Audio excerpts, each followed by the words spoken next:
It's bad enough that the wide receiver position has shoved fantasy managers into a glass case of emotion all season long, but now we have to deal with 6 teams on a bye while waiting for healthy players to return to our lineups. This is not a good situation, people. Listen to the names, the healthy names that fantasy managers will need to replace this week. Drake London and Darnell Mooney of the Falcons, Garrett Wilson and Devontae Adams of the Jets, T. Higgins, who we just got back, and Jamar Chase of the Bengals. We're also going to be without Amari Cooper, again, who just got back, as well as Khalil Shakir, Brian Thomas Jr., and Marquez Valdes-Scantling. Yes, that Marquez Valdes-Scantling, the one who's posted back-to-back weeks with more than 16 fantasy points. Yeah, our work is definitely going to be cut out for us here in week number 12, but fantasy managers' seasons are hanging in the balance here. So here are your RotoBaller starts and sits for the wide receiver position for week number 12, starting with Marvin Harrison Jr. of the Arizona Cardinals as they take on the Seattle Seahawks.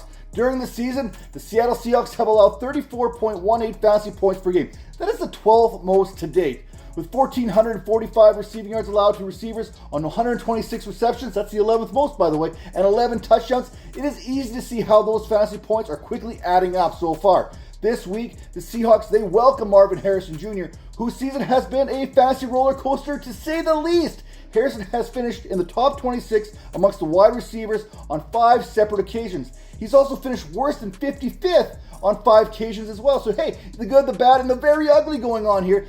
This feels like one of those good weeks with an advantageous matchup there, and coming off of 4 consecutive weeks with at least 5 or more targets, Marvin Harrison Jr., he's feeling pretty good right about now. Now, fantasy managers, you should feel good as well, considering the Seahawks have allowed the 9th most receiving touchdowns to the position, and at the same time, Harrison's 40% team target share in the red zone, that is the 8th most. That's even more than Justin Jefferson. Now, another wide receiver who's been absolutely balling out as of late, how about Josh Downs of the Indianapolis Colts as they take on the Detroit Lions? Hey, if you've been following the show, if you've been following my written work here on RotoBaller, you know that I planted my flag a long time ago when it comes to Josh Downs. Many were concerned that Downs' production might slip once Anthony Richardson returned as a starter. Still, even with those Richardson concerns, Downs, he has thrived once again, hauling in 5 passes for 84 yards and a touchdown last week, earning himself a nice 19-point fantasy performance.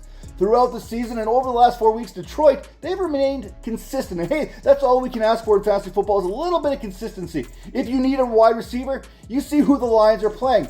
See, fantasy football, it's pretty easy. Lions are playing somebody, find that wide receiver, start him. Because Detroit, they are allowing the most receptions this season, 157. They've also allowed 1,887 receiving yards, which is also the 4th most. Now, I'm not great at math, but if Detroit is allowing 36.65 fantasy points per game over the last 4 weeks, and Josh Downs is averaging 17 fantasy points per game over the previous 4 weeks. Now, I don't know how big that number happens to be, but it has to equal a must start this week if I've ever seen one. One of my favorite metrics when it comes to fantasy success is first downs per route run, and Josh Downs is .136. That ranks 7th this season.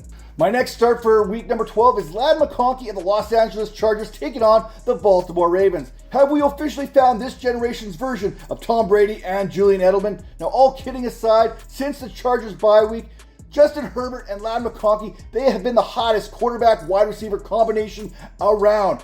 Since week number 6, McConkey has produced 83.9 fantasy points. That is the 11th most over that period, averaging 14 fantasy points per contest. And McConkey, he proved his worth last week against the Bengals, showcasing that elite separating ability, leading to 6 receptions for 123 yards. It's only a matter of time until McConkey earns that 30% target share. This week, there's a strong possibility of that happening. Why? Because this week's opponent is the Baltimore Ravens, a team that has allowed the most fantasy points per game over the last 4 weeks, 47.55. Throughout the season, 42.97. And it doesn't get any better than this because Baltimore, they have allowed league highs in receiving yards with 2,084 and touchdowns with 16 to the position this season. Both of those numbers bode well for McConkey and his partner in crime, Quentin Johnson. And my I don't care what the matchup is, play of the week, this week, I will look past the matchup and I'm going to fire up Jawan Jennings of the San Francisco 49ers in a less than favorable matchup against the Green Bay Packers. Green Bay, they have been defending opposing wide receivers as well as anybody this season, allowing the 10th fewest fantasy points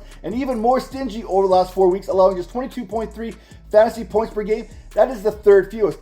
However, enter Juwan Jennings to the conversation, who has been a target monster whenever Deebo Samuel or Brandon Ayuk have been out of the equation. Ayuk, he's out of that equation, his season is over, and Deebo Samuel seems to have become the third or fourth option in this 49ers offense, as last week we saw Jennings account for 41% of the 49ers receiving yards. It's more than that though. In 3 games he has played without either one of those 49ers receivers, Jennings is averaging 119.7 receiving yards per game, 29.3 PPR points per game, while commanding 40%, 30.6%, and a 39.3% target share. He's also averaged 2.84 yards per route run this season, a number only Nico Collins, Justin Jefferson, and Jaden Reed are currently surpassing. Now that is the good. Now let's talk about the bad. Let's talk about those wide receivers that we are sitting this week. And I got a big name here for you. A guy you're probably not sitting, but you should probably listen up just a little bit, because Puka Nacua is on my sit list. Now, we know we had to sit one of these Rams wide receivers, despite both of them producing 25 or more fantasy points. The reason is Quinyon Mitchell. It's that simple. It really is. So why has the rookie corner installed fear into opposing wide receivers? Let's look at his hit list through 10 weeks, shall we? Drake London, 1 catch, 6 yards. Chris Olave, 2 catches, 23 yards. Mike Evans had 2 grabs for 19 yards. Amari Cooper and Malik Neighbors each had just 1 catch and 10 or fewer receiving yards. How about some all-pros for you? Jamar Chase and CeeDee Lamb, they each only had a pair of receptions and were both held to less than 20 yards apiece. Last week, Terry McLaurin, he didn't even have a reception when Quinyon Mitchell was in coverage. Examining which Rams receiver is going to be erased this week comes down to formation. Cooper Kupp sees 60% of his routes coming from the slot, while Puka Nacua lines up on the right side of the formation 60% of his routes. Meanwhile, Mitchell has predominantly been used on the right boundary, meaning we will likely see Mitchell defending Nacua more often than he does Kupp. Alright, let's talk about another wide receiver that we're seeing this week. How about Deebo Samuel of the San Francisco 49ers? I already alluded to that this matchup is not a good matchup for wide receivers. I also mentioned that Deebo Samuel, he's likely the 4th option in this offense behind Christian McCaffrey, George Kittle, and now Juwan Jennings. In recent weeks, Seattle has been one of the worst defenses in the NFL and fantasy when defending opposing wide receivers. Not only have the Seahawks allowed 575 receiving yards to the position, they also allowed 4 touchdowns and 44.23 fantasy points per game, which is the second most over that period, at least the last 4 weeks. In a great matchup, Samuel, he produced just 4 receptions for 22 yards and 6 fantasy points. The lack of production in an A-plus caliber matchup in a game without George Kittle, Kittle's coming back this week, further capping any kind of fantasy ceiling that Samuel may have this week. Sit him on the bench until he actually does something. And the other wide receiver that I'm sitting this week is one of my favorites, Jacoby Myers of the Las Vegas Raiders taking on the Denver Broncos. On the season, Patrick Surtain has been allowing just 0.15 fantasy points per route run. That is among the elite at the cornerback position. Las Vegas, they do move Jacoby Myers around the formation with 37% of his routes coming from the slot. But that means 31% come from the left, 32% come from the right, which also means that Patrick Surtain is probably going to be on Jacoby Myers more often than not. He doesn't travel to the slot. He sees 41% of his snaps lining up on the left and 47% of his snaps lining up on the right. There's a good chance that he's going to be going with Jacoby Myers as long as Jacoby Myers does not go to the slot position. Only Jalen Johnson of the Chicago Bears has seen a lower target per route run rate on the outside than the 9.6 that Surtain has seen thus far. Minshew will likely turn his attention to Brock Bowers whenever Myers lines up outside, and that again is going to limit opportunities for Myers. But where you can find plenty of opportunity is heading over to the RotoBaller Discord channel, where you'll catch me there 24/7 answering all your questions. And you can also head to rotoballer.com for all your fantasy football needs. We'll see you next time.